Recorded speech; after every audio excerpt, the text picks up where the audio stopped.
Assalamu alaikum wa rahmatullah. We continue our discussion with Sheikh Bilal on the topic of Zakat. Sheikh, we've discussed the issue of Zakat that is due on gold, silver and cash or currency. What are the other types of wealth upon which Zakat is due? Bismillah ar-Rahman ar-Rahim. Yes, as you mentioned, we spoke about gold, we spoke about silver, we spoke about cash on hand. Then we also have to consider trading stock. So you have an individual businessman, he's a person who is selling iPads, someone who is selling cameras out there, whatever it might be, selling pencils, selling cardboard boxes, whatever it might be. As long as he is trading in this commodity, then he has to pay zakah on the value of that stock on hand. So trading stock is something that we have to pay zakah on, and also debts which are owed to us. We find that many a times today, subhanAllah, businesses, a large amount of their assets is in the category of debts which are owed to them.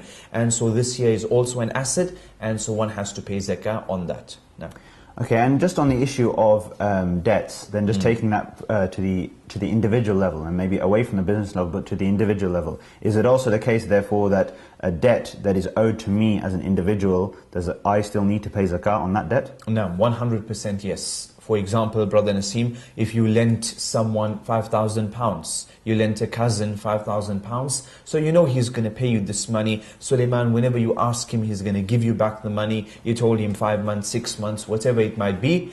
This is an asset which is due to you. This is money as if it was in your hands. It's being in his hands. It's similar to it being in your hands. You trust him, you know he will pay. And so when you are working out your zakat calculation, you add in that amount which is due to you.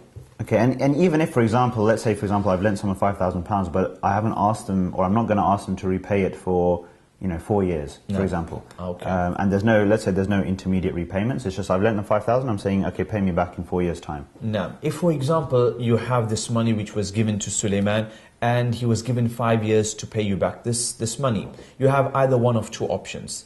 Either every single year, you add it in your zakat calculation and you pay the zakah on it, or you wait 5 years and when Suleiman gives you the 5,000, then you pay for the 5 years which have already passed. So you have one of two options. You either pay it now, every single year, when you get it, well, alhamdulillah, all is well, or you wait until you get the cash in your hand and you have to pay zakah for the 5 years on that wealth. Right, okay.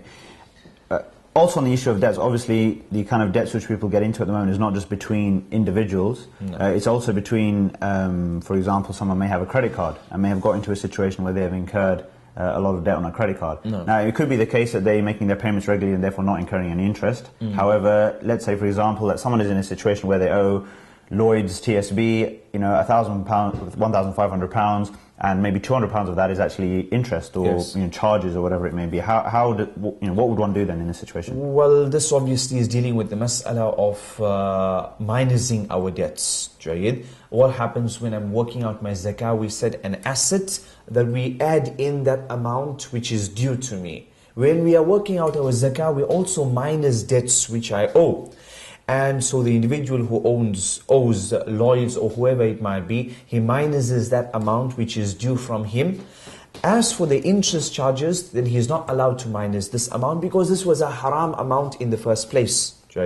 Unless the person makes tawbah from this sin, this person makes tawbah and has clear resolve not to fall into riba ever again, then we might say that you can minus the entire amount, including the interest charges after tawbah. Right, okay, fine. So just to clarify, therefore, if I owe £1,500 to the credit card company, and let's say £200 of that is interest and charges, etc., then really, ideally, I should only be subtracting 1,300. Only subtracting 1,300, yes. Right, okay, fine. Understood. As for the extra 200 interest charge, haram charge, you're not supposed to involve yourself in any interest at all. If you make tawbah from this, then inshaAllah, you can minus the entire amount, bi-idhnillahi ta'ala. Okay, Jazakumullah khair, Shaykh. Yeah.